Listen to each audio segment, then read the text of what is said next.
Hi, this is Seraphim Rose with the Duran, the American Exile. I must apologize that last week's Friday episode did not happen. I was actually traveling back to Moscow from Helsinki, and that was a pretty full day, so I didn't really have time to do any kind of video work.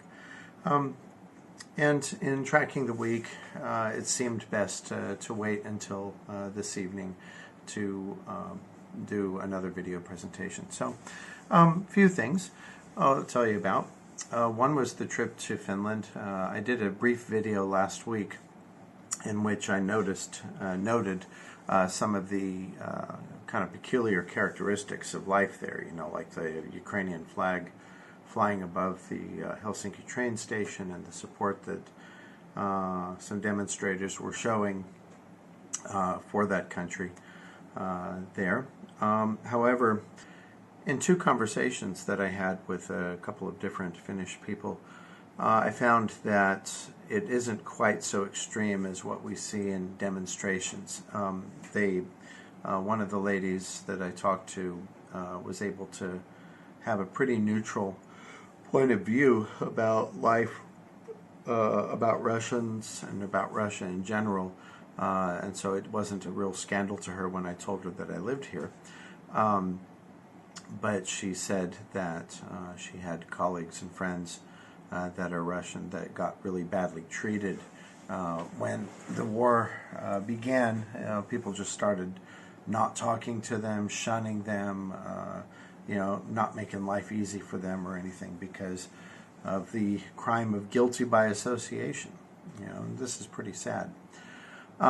Leaving was kind of a providential thing. I was actually not expecting to leave until Saturday evening, but I found a bus ticket that opened up on Friday morning, and I figured it was a good time to get on home, and so that's what I did.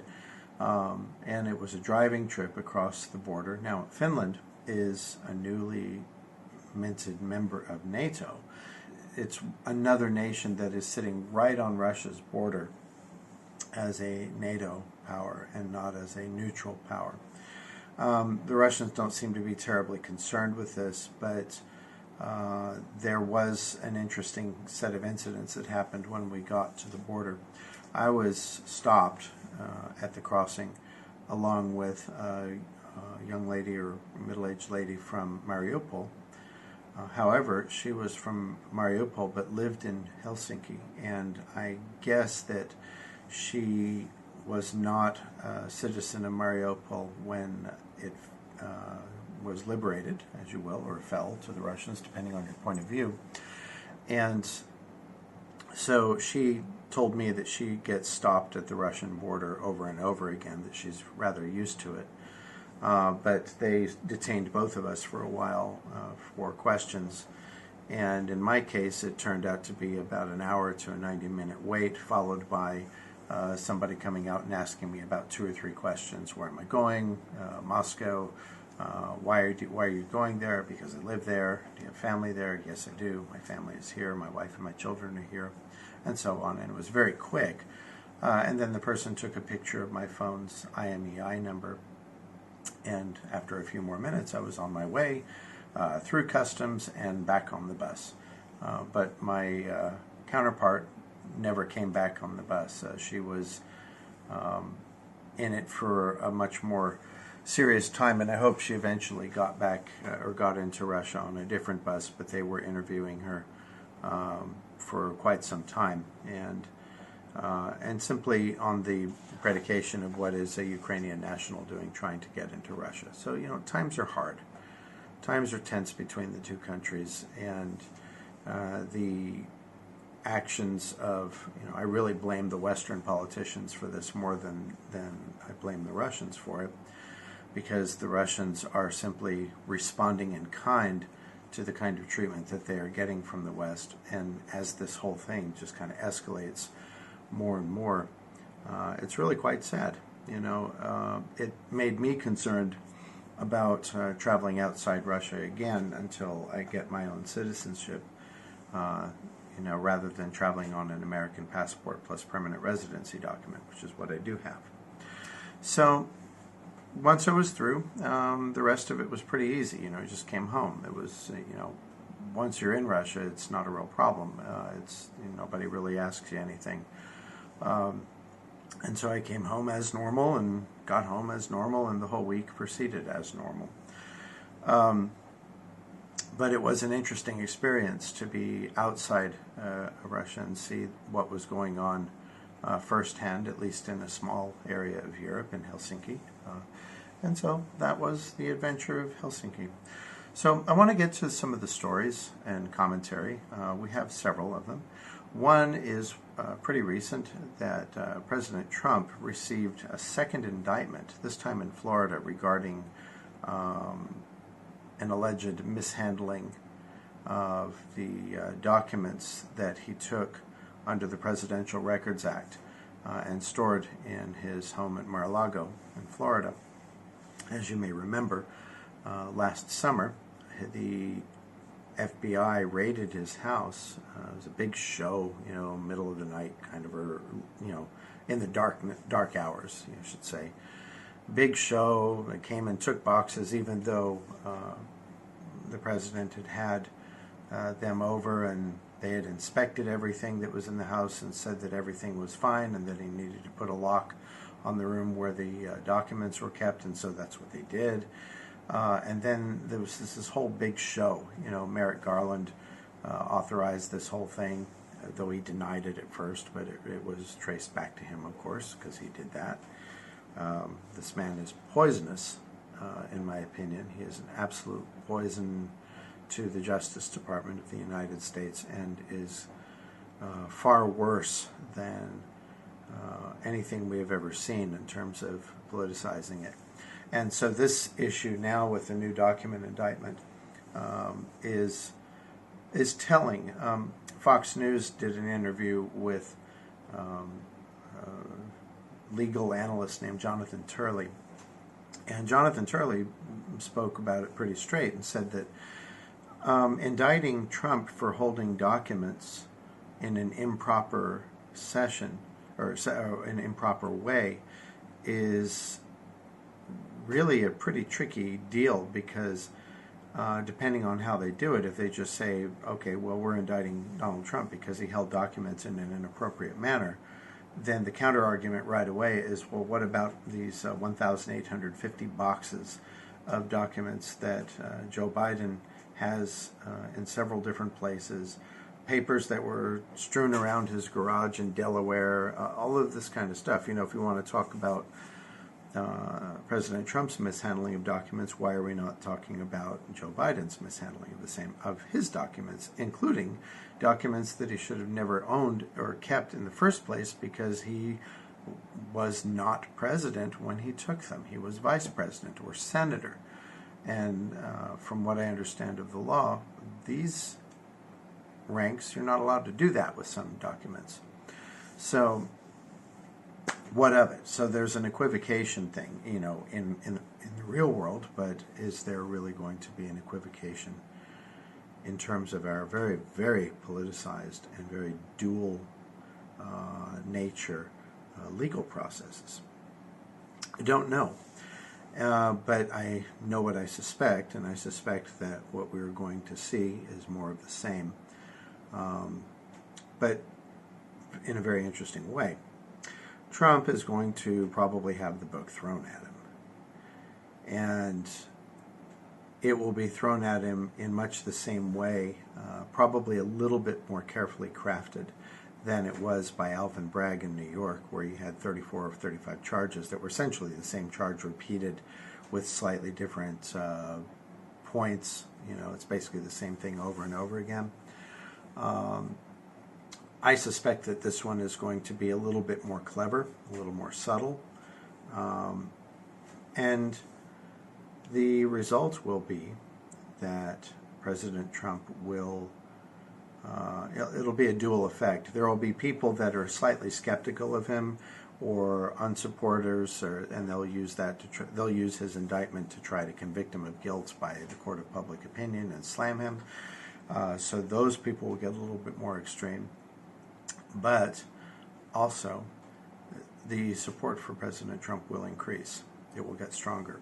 And I think it's going to also attract more people to his side, because it is a much more obvious example of the dual-tiered justice system that we have in the United States right now, that favors liberals and Democrats and Soros people and socialists and anti-Christians and people who choose to be rather confused about what's between their legs, things like this, and against people who are relatively traditionally valued, Christians, Republicans, Make America Great Again folks, President Trump himself, and people that are of the same point of view that he has.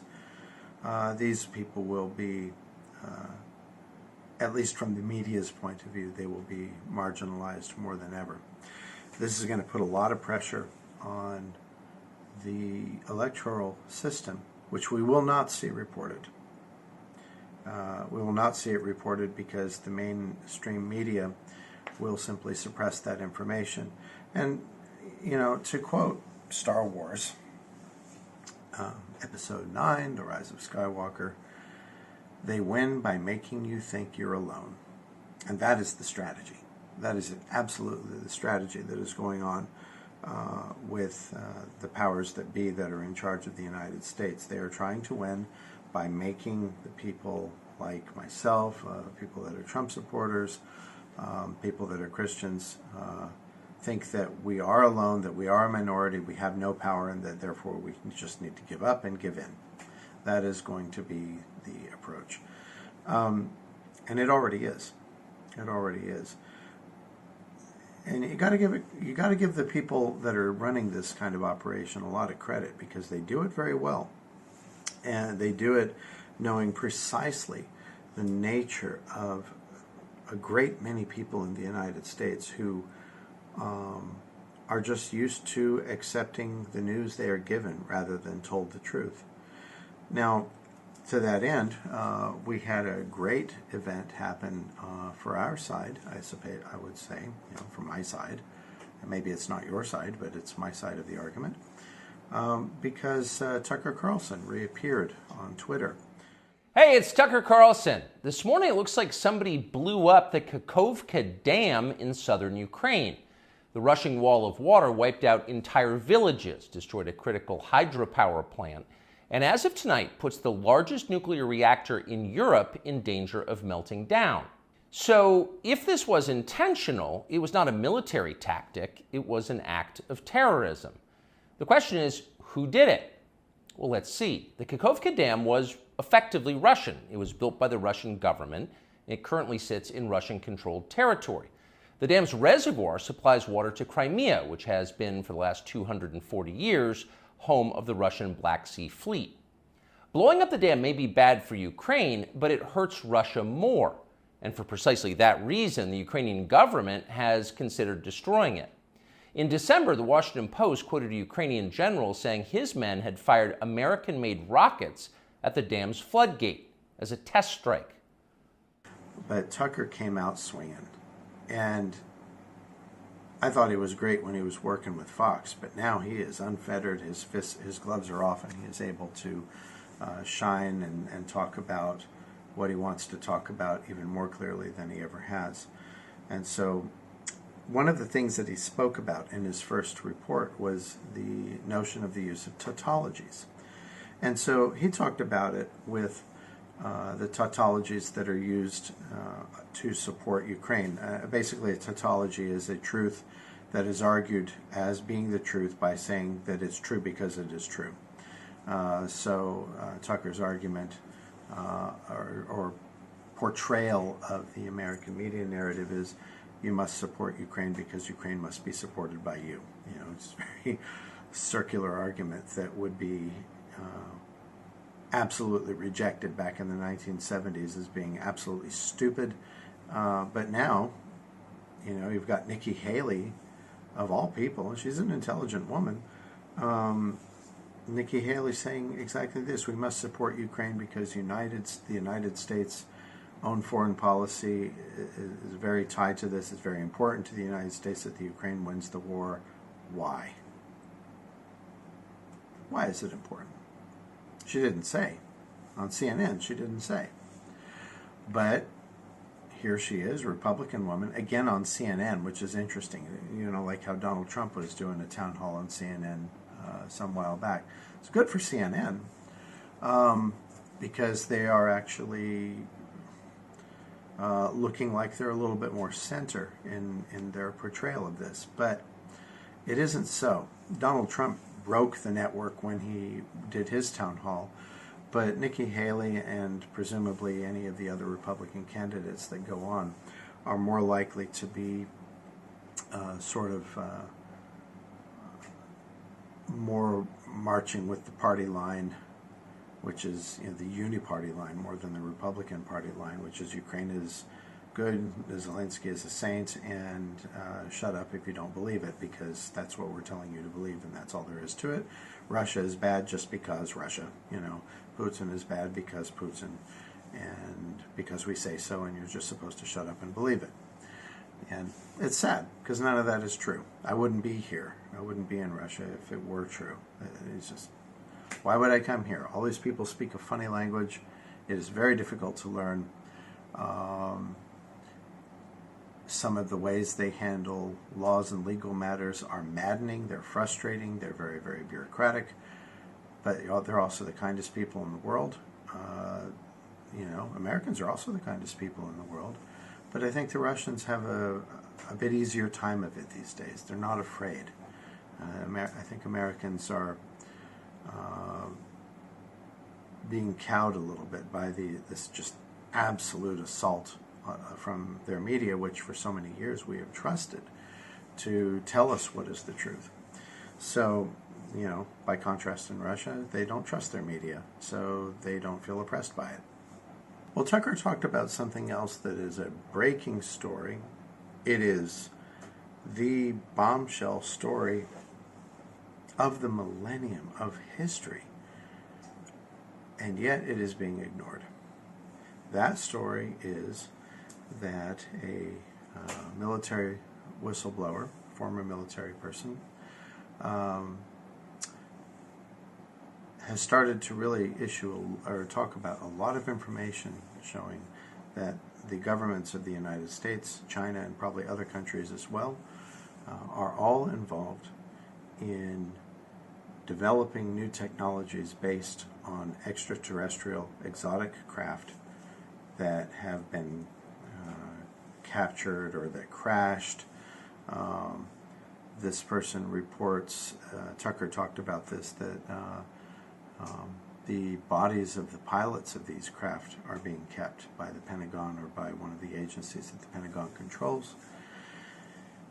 So, yeah, so here we are. We are talking about the whole notion of alien life, extraterrestrial visitors, and what a way that the story is being brought out. I mean, we've been getting prepared for it.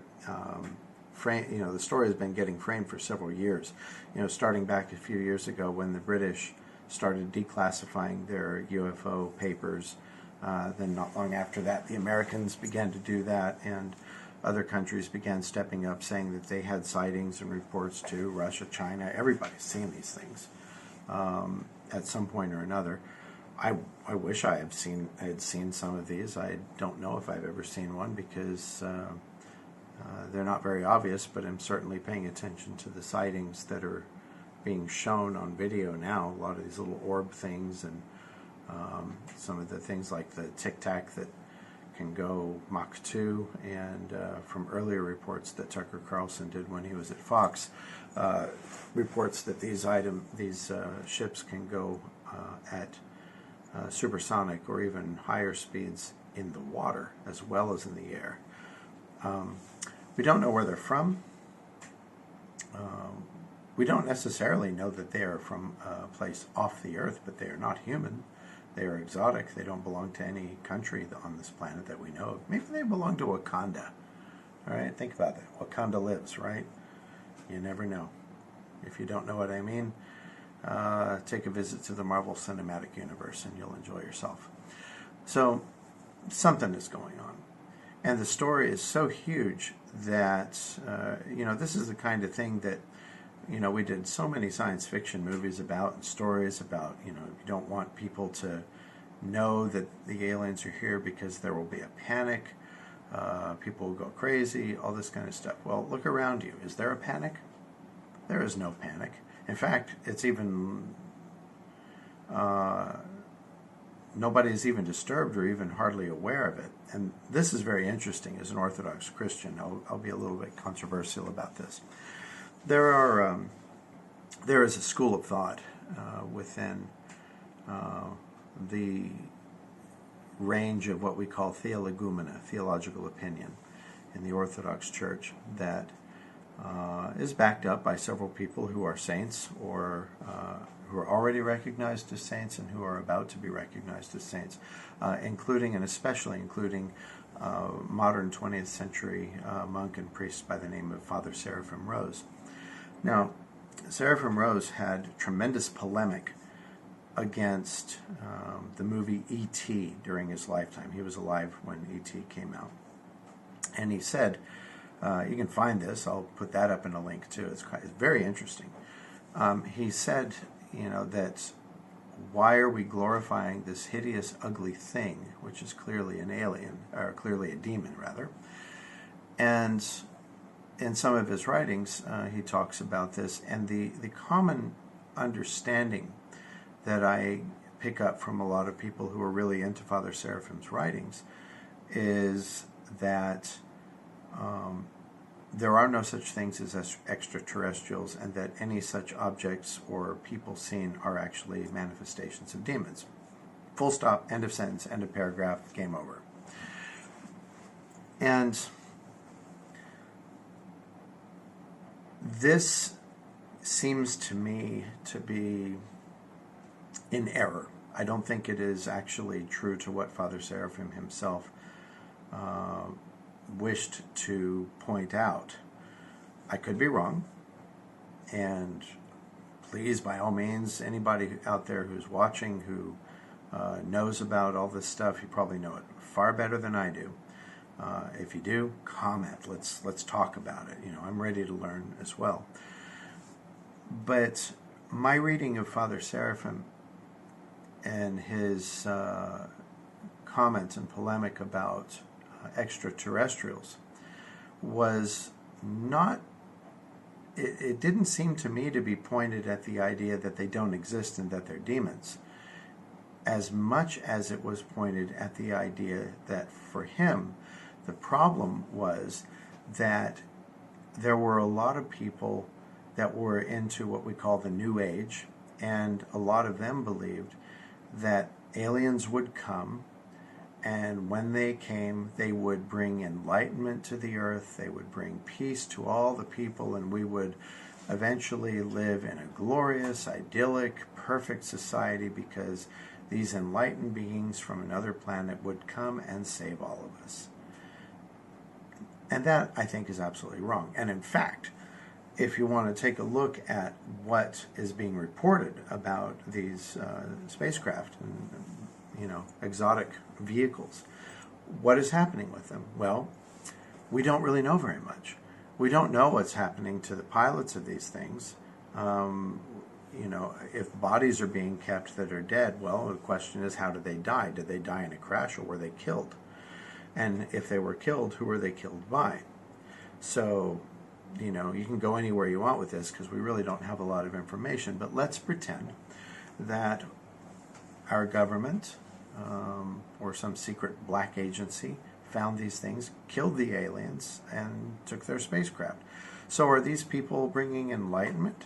Well, no. In fact, if anything that's happening, they're not bringing anything at all, and we are bringing death to them and taking their equipment to use for rather nefarious purposes because it's secret and nobody is being told about it.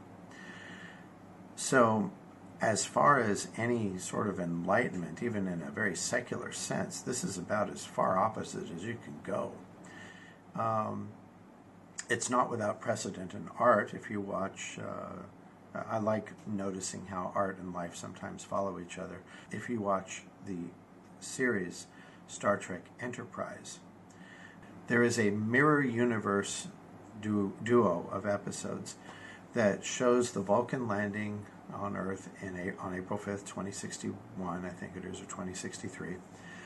And instead of the Vulcans being greeted by Dr. Cochrane and his people when they came off their ship, Dr. Cochrane got a double-barreled shotgun, shot the Vulcans, and they all took the ship. So, life imitating art, is that what we're doing? Taking exotic craft from other civilizations? They might be earthly civilizations for all we know. They might just be very advanced that we don't know about. Or they may be extraterrestrial. There is certainly no enlightenment taking place in this. Further, look what is happening. These crafts' technology is allegedly being used to develop weapons. So, certainly Father Seraphim was right in saying that there is something very wrong about attributing salvation to anything else other than God. And so attributing enlightenment and salvation from a bunch of people who are not from this planet is not only being proved wrong, it is being massively proved wrong in a way that I don't think anybody who would follow such a subject would ever expect. And so what we have is taking their technology and reverse engineering it for destructive purposes or for greedy purposes or anything like that. So even if these people came to try to do good things for us, whatever they are doing, it's certainly not being used for good. It's not being accepted as good. And further, what we do see, I think I have to take this a little bit further now, is that I don't know anybody personally, for example, and you can comment again about this. Do you know anybody, or are you one of these people? I do not know a single person that thinks that aliens are going to come and save us. I know that idea was kind of popular 30, 40 years ago. I was alive then. I remember some of it. But I don't think it's that way now. And I think that if there was a very public landing of an extraterrestrial craft, a visitation, I don't really think anybody would react to it other than to say, well, we were waiting for that. I don't think there would be world panic. I think there would be a lot of fascination. I know that I would be fascinated. I would want to know how to get in contact with these guys and go for a ride on their ship. I'd like to see how that works. I'm sure there are other people that feel the same way. But salvation? And here's the deal. The Gospel of Mark in Greek, as most Gospels were written, I think, at one point or another. Matthew was Aramaic, from what I remember. But in Mark's Gospel, at the end of it, Christ says, "Go out into the world and preach the gospel to every creature." Well, the word for world in Greek is cosmos, and it is not said that Jesus Christ said to preach to every human being. He did not say go preach to all men. He said preach to every creature. Go look at it for yourself, King James. Why did he say that? Well, it could be a mistranslation. It could be something that we are mistranslating from Greek to English, reading meanings that don't exist. But Greek is a highly symbolic language, and a lot of its words have many layers of meaning. We talk about the word symbol. Symbol is actually, as the Greeks understand it, it is multiple realities existing in the same point, in the same place. So if you say cosmos, it can certainly mean planet Earth, but it is all the world and all the worlds. And so this was one of the things that I thought about too that I need to research. The there's an English translation of the Nicene Creed that the Antiochian Church in America used for a very long time, and I think it still does, where it says, about Christ, I believe in Lord Jesus Christ, the Son of God, the only begotten of the Father, before all worlds. Now, usually I see it translated in English as before all ages. But the before all worlds is a very interesting statement, and it bears looking at the Greek to see if that's what it says. I'll have to look at that. Maybe I can come and talk about the results of that research later, maybe next week, perhaps, if anybody's interested. Well, anyway, we have our situation. We have this story coming more and more evident with time.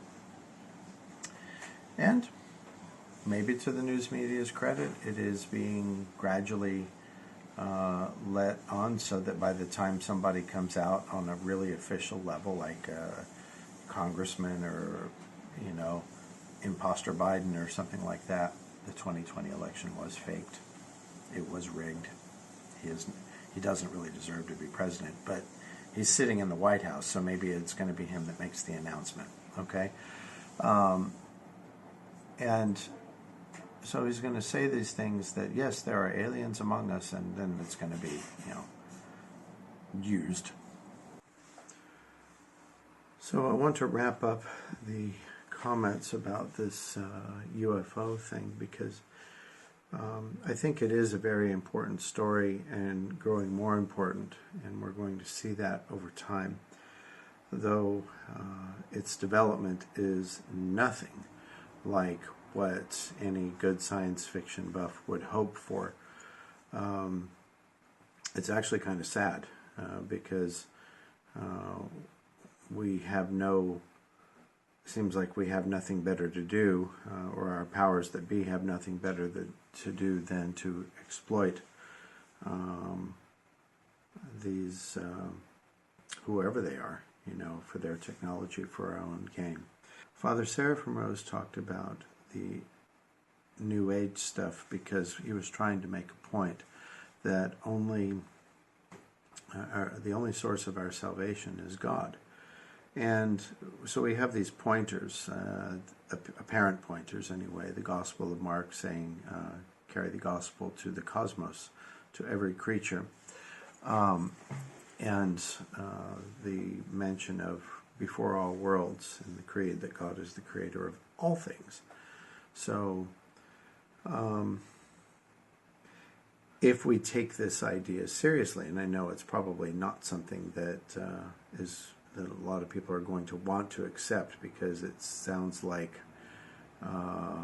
almost like a heresy, especially for people that are really dedicated to the popular understanding of Father Seraphim's comments and teachings and stuff.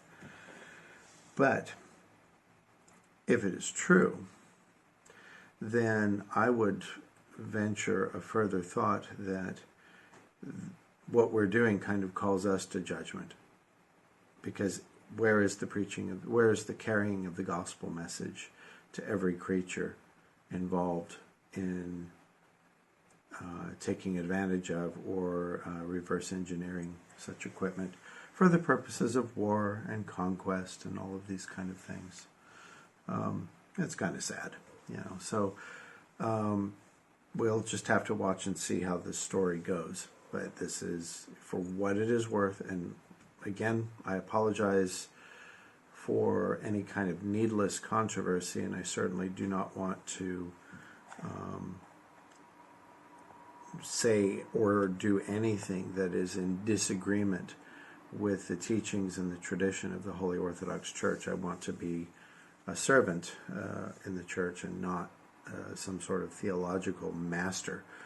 But the faith is deep and wide enough to permit the expression of ideas, and this is mine. So, doesn't mean it's right, may be completely wrong, but it's kind of where I've gotten to in my own efforts to try to understand all of these things, because I've never been much for the idea of a religious point of view that is based on tautologies, if you will, that seem like tautologies.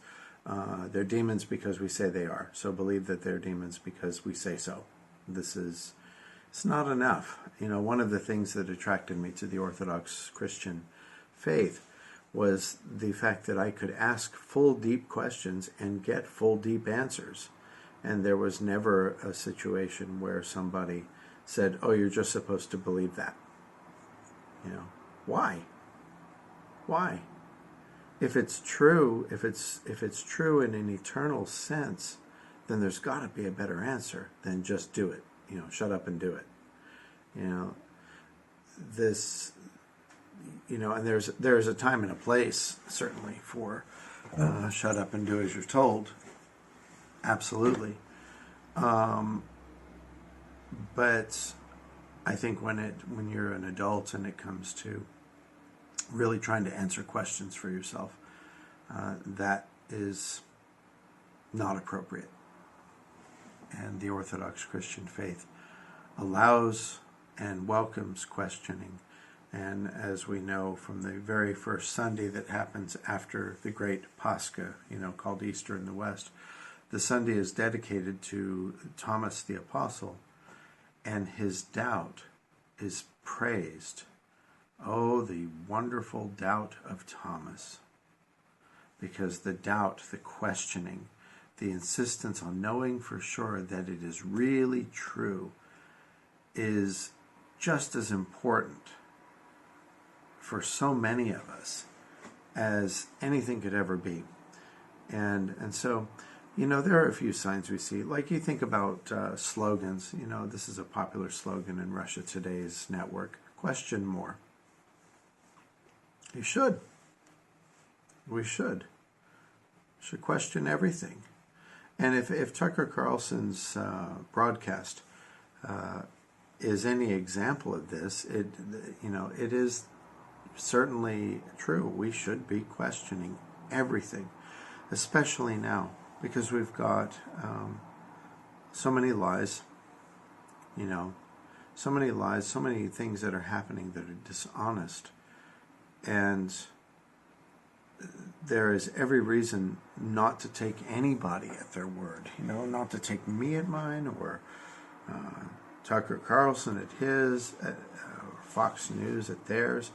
But at the same time, when people actually try to present something that is in an honest fashion, with the best motives, and this is what I hope to do in these broadcasts, is, that's got to count for something. That's got to count for something, I would think. But, in at least some sort of a spiritual sense or some sense of what is right. YouTube did a little change the other day. I think yesterday. I saw it yesterday on Lauren Boebert's email blast.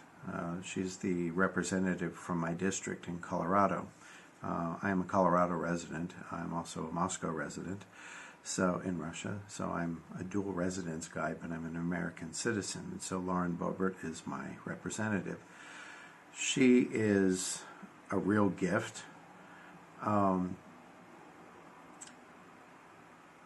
I wish that she had better information than what she gets, and I've written to her, I think, only once, and I probably ought to do it again and offer to speak to her because, my aggregate of knowledge through my own reporting and research and through my work with the Duran and the verification of things that Alexander Makuris and Alex Christoforou and Brian Berletic and all these wonderful people have to say about what life is like in Russia, and Scott Ritter and everybody like that.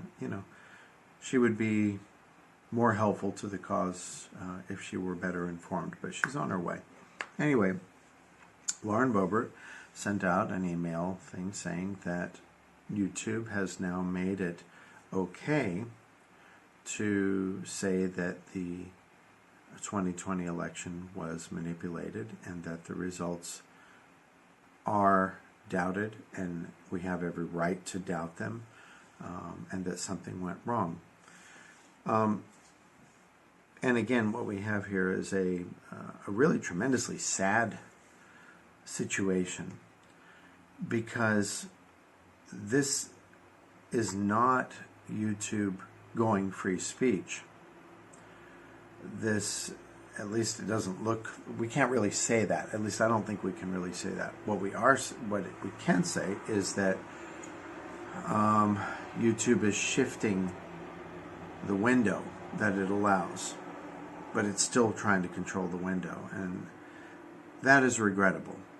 So in one sense, the fact that the ability to dispute the election is now allowed, it is also 2.5 years after the election, or longer, and so we have now the opening of debate, and possibly the gamble that nobody will debate, because it's 2.5 years later, and Biden, the imposter, is there, and he doesn't seem to be going anywhere. There is no imminent collapse, and so maybe the issue is just being deemed over.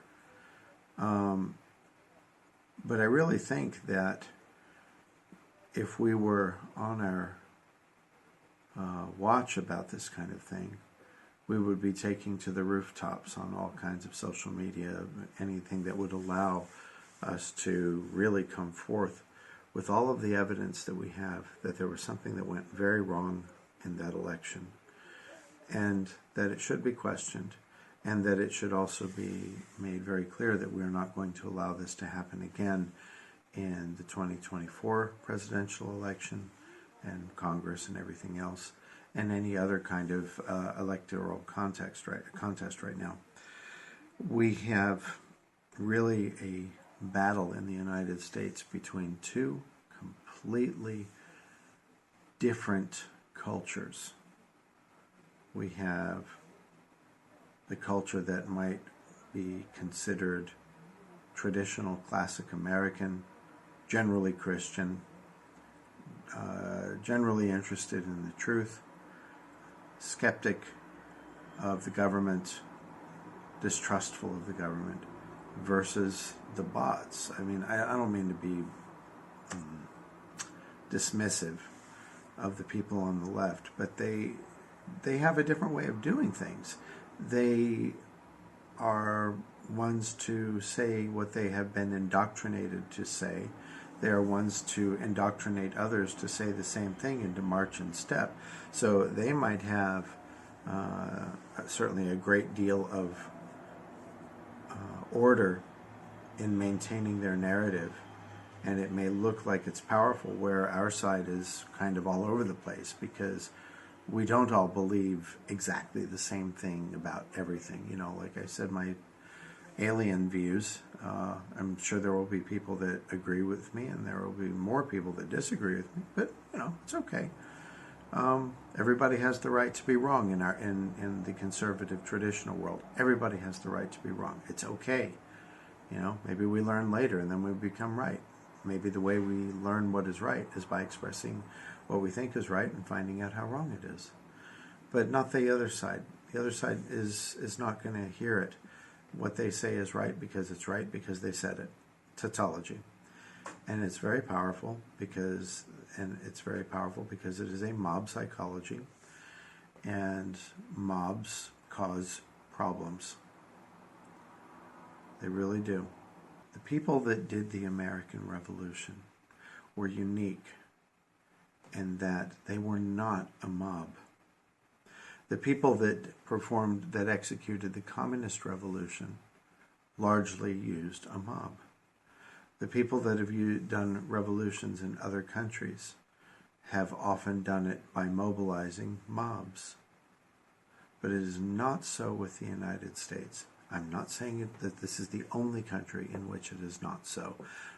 There is another country that I would say largely had such a revolution, and that is India. It was not a mob thing. India's was probably a little bit more religious, even though Gandhi himself, as a practicing Hindu, was doing something secular more than anything else. America's revolution was a revolution of the educated. It was a revolution of people who put their mind's capacity to reason up front and their faith up front in God that gives us the capacity to reason and to say, this cannot go on the way that it is going. And this is a very different aspect of our first revolution. So here we are, 246 years later, and we have intellectuals that are kind of a ragtag team. Let's name some names. In terms of information reporting, we have Alexander Macuris, we have Alex Christoforo, we have Brian Berletic, Tucker Carlson, Alex Jones, who's out there, and he's kind of been pushed out of the picture, but maybe we'll start seeing him show up again. We have Dr. Steve Turley. We have Clayton and Natalie Morris at Redacted. And we have people like me and other very small-time video makers and producers that find that we have a lot that we agree on. We have things that we probably disagree with each other on, but we have points of view. But the overall thing that we agree on is the freedom to talk about these things, to question them, to debate them, to research them, to learn where we're wrong about them, to learn where we're right about them, and to carry that message. That is our side. It doesn't come with marching orders. It can only attract disciples, if you will, people that are interested in doing the same thing. This was the first American Revolution, was people like this, educated people that knew what they were doing and knew why they were doing it and could tell you all of it without the use of tautologies and pithy reasoning that isn't really reasoning at all. And on the other side, we have our mob. And I don't think in the whole history of the United States we have ever had such a mob, and such a powerful mob. It is consolidated through the efforts of the mainstream corporate media. I dislike conspiracy theories about corporatocracies and stuff like that, but it certainly makes sense here that we have some people that have a lot of money, a lot of influence, and for some reason it seems rather important to them that the information that is disseminated to our people is confined within certain bounds. The idea that should be the thing that we all would say, no, wait, there's something wrong with that. Who are you to bound what I can know? But there are people that are also very comfortable with being bound with what they can know. Just ask anybody who is a COVID mask believer or a vaccine believer. They all say the same thing. And the same thing shifts slowly, but they all say the same thing. Don't you remember the mask prevents me infecting other people. The mask prevents me getting infected. The vaccine prevents me from spreading the disease to other people. The vaccine lessens the severity of the disease, yada, yada, yada. And all these things now are falling apart because truth always wins. Truth always wins. But the tragic question is, how many people does it have to take? How many people have to die before the truth wins? And I guess the last thought is how this applies in the war between Ukraine, the West really, and the Russian Federation. Somebody out there in the West, some number of people, think that this is a good idea.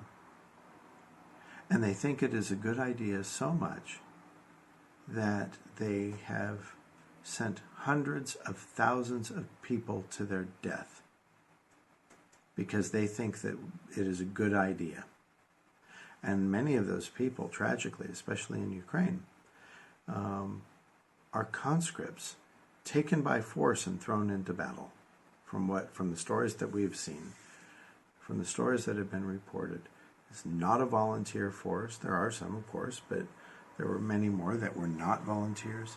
And they have paid for somebody else's wishes with their lives. Now, I am no pacifist, but I would never, ever, ever want to be such a person that would try to complete my goals and my wishes at the expense of somebody else's life and health and their family and all of that. So we are dealing with tremendous, tremendous evil. And I will say this, that what we saw with Lindsay Graham and President Zelensky over this last week or so, last week, 10 days ago, where I know it's an edited report, but the unedited report is really just as bad. The fact that Lindsey Graham said, and the Russians are dying, and with a smile on his face. How do you do that?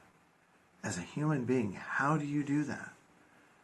This isn't World War II America anymore, where the propaganda waves of kill Japs, kill more Japs, and we all believed the Japanese were bucktooth and with glasses and stuff like that. We're a lot more sophisticated. We're a lot better informed than to do something like that. It's stupid. It would be stupid to try to do a propaganda approach like that. Absolutely stupid. And yet we have this guy who's supposedly a conservative hero senator gloating over the death of other people he doesn't even know. And yes, the Russians are dying, some of them, but so many Ukrainians are dying, and neither him nor Mr. Zelensky seem to care. It's just unbelievable, isn't it? What is with that? Why do we even give such people power? These are questions, okay? I guess I'm ending with a lot of questions and a lot of rhetorical thought. But why do we give such people the power to end other people's lives they don't even know? Especially in a situation like this where people are being pulled off the streets by force. That's not happening in Russia. There were some missteps when the mobilization thing went on in the fall. There were. It wasn't perfect. But just to show the contrast, when President Putin got notified that there were people that were taking folks off the streets and doing illegal sort of drafting practices in the mobilization, he stopped that stuff in a moment because it's wrong. They activated people that were recently in service, and that's a scary thing. I understand that's a scary thing, but they weren't going through the streets grabbing people and taking them places. Not like what we saw in Ukraine. Not at all. Nothing like this. So, but if it was, to the extent that it happened here, I would be critical of that too. If a draft is required by the state, then there must be a very good reason for it. And in times in history, there have been good reasons for it. But we're not in that area now. This is a completely elective war. And people are dying at it because people like Lindsey Graham gloat over the death of Russians, over innocent people losing their families, losing their own lives, all of that. We really, really have some thinking to do. And I hope that something in all of these things that I'm saying is useful.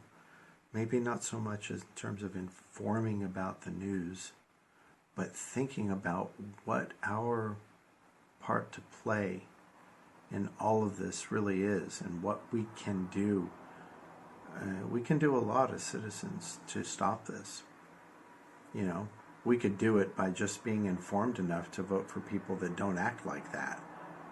and letting other people know and showing them what we see, and maybe they might decide the same thing as we do. It's really on, in the United States, where it's an elected government, the responsibility falls on the voters, and I think the elected people know that, and so they just know how to manipulate us, but we don't have to be manipulated. So with that, I am Seraphim Hanish. I am the American, or an American in exile. There are other Americans in exile too, but I am one of them. And I hope you enjoyed this broadcast. I believe that we will be getting back on schedule. This will be up on YouTube. It will be up on Rumble. And I'm looking for ways to expand our coverage, maybe to start a Patreon thing if anybody's interested in supporting my work. Maybe leave a comment if that would be something that would interest you, and I'll start a Patreon site and see if we can get some of that. Would help us develop this idea a little bit more. And thank you to all of you for listening and for spending the time with me and listening to what I have to say. Hopefully something is useful. And if you think it is, share it with your friends. Give a like, give a subscribe to my channel on YouTube, Seraphim Hanish. For now, we're going to eventually make a new channel for this. But now it's Seraphim Hanish. And share it. It'll push the algorithm so that other people can get it. The algorithm won't work automatically, so you probably should also tell people, word of mouth, share a link. You guys all know the drill because y'all do it anyway. And share things with me too. Let me know what you want me to talk about. Questions, comments, anything. It would be my joy. All right. Have a great weekend and a great week. Talk to you soon.